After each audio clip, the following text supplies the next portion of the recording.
Sawa, tuendelee basi. Mmechagua mama mzuri sana, mama ambaye ana ujasiri na anajua kazi ya siasa kabisa. Huyu ako na ficha mzuri sana ya kisiasa, Mungu akimwacha. So mimi nashukuru nyinyi. Senator vile amesema ni rafiki yangu. Lesepe ndio amefanya tumekuwa marafiki. Lakini ile kitu nimeshangaa leo, Senator alikuja Senate kama yeye ni kijana mdogo sana. Sasa hii amekuwa mzee, sijui ni shida gani hii. Si Senator amekupata. Hata nywele karibu inaruka kwa kichwa yote. Hii ni shida ya siasa hii. Hii ndio siasa. Karibu sana kwa siasa Senator. Lakini yeye pia ni mtu ambaye tumefanya naye kwa karibu. Unajua mimi ni Msomali, nimechaguliwa na Wajaluo na mimi ni rafiki ya Wasamburu. Wale wanafanya kazi kwangu Wasamburu sio Lesepe peke yake. Kuna wengine wengi wanafanya hapo 3, 4. Lesepe ndo lilete hawa moja, Ndonga, sijui ile mwingine anaitwa nani, wako wengi sana. Mimi nikitaka tu natuma yeye, naambia tafuta watu, analete. Yeye pia anatoa tu hapa tu. Yeye pia ni mtu anapenda jamii yake. Haangalii mbali. So tunafanya na hao vizuri. So mimi nimechaguliwa huko na Wajaluo, lakini kama ningetafuta kabila lingine ningechukua Samburu. Ningesema mimi ni Msamburu. Hata sura inafanana tu, sio tofauti sana. So tumefanya pamoja namna hiyo na tutafanya pamoja na viongozi wenu. Mko na watu ambaye tunaweza fanya kazi pamoja. Jambo la 3 kwa sababu ya mvua. Watu wanasema sasa mambo imebadilika. Sisi bado tuko ODM. Sisi tuko nini? Vile Leisula amesema. Unajua nchi yetu wanasema kuna 3 arms of government. Kuna executive, legislature na judiciary. But unajua baba pia ni 4th arm of government. Yeye pia yako kevi yake. Yeye pia ni mtu unamjua. Kazi yake ni ngumu. Ni mtu ambaye ako na wananchi. Sasa hawezi kufanya vitu hivi tu bila kushauriana na baba. Si namna hiyo. Yuko mtu anaweza jaribu hiyo. Ukijaribu si utaanguka tu. Sasa sisi watu wetu wengine wameingia kwa serikali. Watu 4 na wengine wataingia. Lakini sisi ndani ya bunge ambaye mimi ni whip bado tuko ODM. Tunasimamia wananchi na tutafanya kazi yetu kwa bunge vile wananchi wanataka.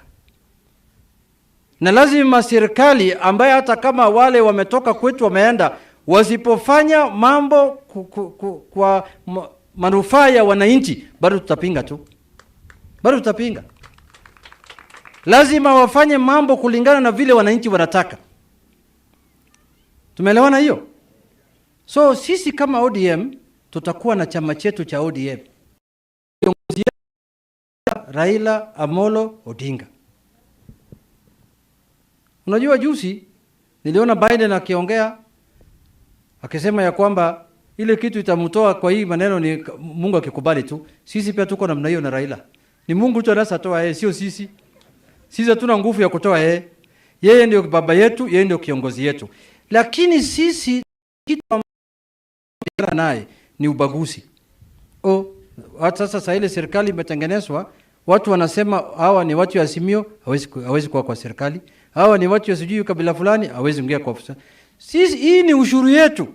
Kila mtu hapa Kenya analipa ushuru na kila mtu ako na haki ya kufanya kwa serikali. Na tutahakikisha Mungu akikubali watu kama Saidimu wamerudi. Ngoja tutaona.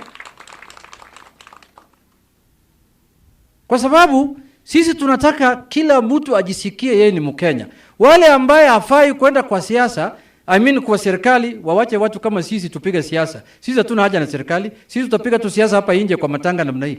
Lakini wale ambaye wanataka kufanya kazi kwa serikali, wapewe nafasi, wapewe ruhusa ya kwenda kufanya kazi kwa serikali. So mtu asiseme ya kwamba sasa ODM imemeswa. ODM hawezi kumeswa. Hakuna chama kubwa kushinda ODM hapa Kenya. Hii ingine yote ni kama kuku, ni vitu ndogo ndogo. Wamekuja nyuma yetu. Chama ambaye iko miaka 20 na kadhalika ni ODM, ama iko chama ingine. Hata hii ya wakina senators imeanza tu juzi. KANU si sasa imebaki na Laisula peke yake. Iko mtu mwingine iko KANU. Chama ni ODM. Chama ni ODM. Tumekubaliana watu wa Samburu ama mimi nasema uongo. Lakini lazima watu wetu ya ODM pia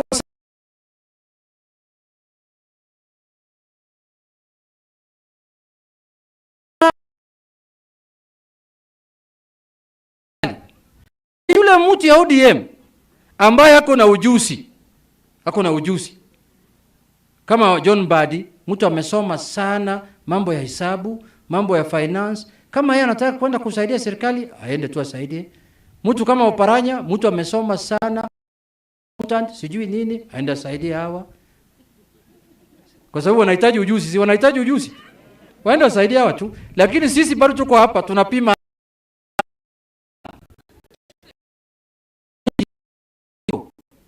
Siasa iko namna hiyo. So sisi hatuna shida na mtu kwa sababu hatutaki nchi yetu pia ianguke. Tunataka nchi yetu iendelee vizuri. Sasa kwa sababu nchi ikikwisha, nchi ikianguka, sisi yote tutaanguka. Na baba hawezi kubali hiyo. Baba amesaidia hii nchi mara ngapi? 2007 mnajua yeye ndo alishinda uchaguzi, si alishinda? Wakati sasa wengine wakalete nyokonyoko akasema wacha mkae naye, tukae tu namna hii vile tulikaa mpaka 2013. 2017 ikakuwa namna hiyo. Uhuru akakuja akasema mzee tuongee kwa sababu hapa mbele naona giza. Akasema okay, wewe endelea tu. Inaonekana Kenya Kwanza pia waliona giza hapa mbele. Wakasema mzee iko wapi? Kuja uangalie hii maneno, tuletee sisi watu wawili watatu ya kusaidia, lakini wewe endelea na mambo yako ODM. Si hiyo ndio maneno iko. Waliona giza hapa mbele. Hatuwezi kubali nchi ikufe kwa giza. Lakini sisi bado tuko OD. Hiyo ndio multi-party democracy. Hiyo ndio sera ya siasa. Senata, tumekubaliana. Ukileta kitu ya maana kwa bunge ambaye inasaidia wananchi, ambaye imeletwa na serikali, tutaunga mkono. Ukileta vitu nyefu ambaye hawezi kusaidia wananchi, tunaangusha. Hiyo ndio msimamo yetu. Kwa hiyo machache, sitaki kwenda zaidi ya hiyo. Hiyo ndio mpangilio, hiyo ndio njia tunafuata, tukae pamoja. Mimi nitaambia baba turudi hapa, nitakuja na yeye hapa Samburu. Aje aongee na watu, asalimie watu yake, ashukuru yeye ashukuru nyinyi kwa kupigia kura, na ile chochote itapitia ODM. Hatuwezi kusahau watu wa Samburu. Mtaona tu. Hatuwezi kusahau kwa sababu nyinyi ni watu yetu. Na senator na mbunge wataleta report vile mambo imeenda kwa sababu hawa ndio tutakuwa nao Nairobi. Hatuwezi kusahau watu wetu. Tutatembea pamoja mpaka tumalize hii safari. Asanteni sana, Mungu awabariki.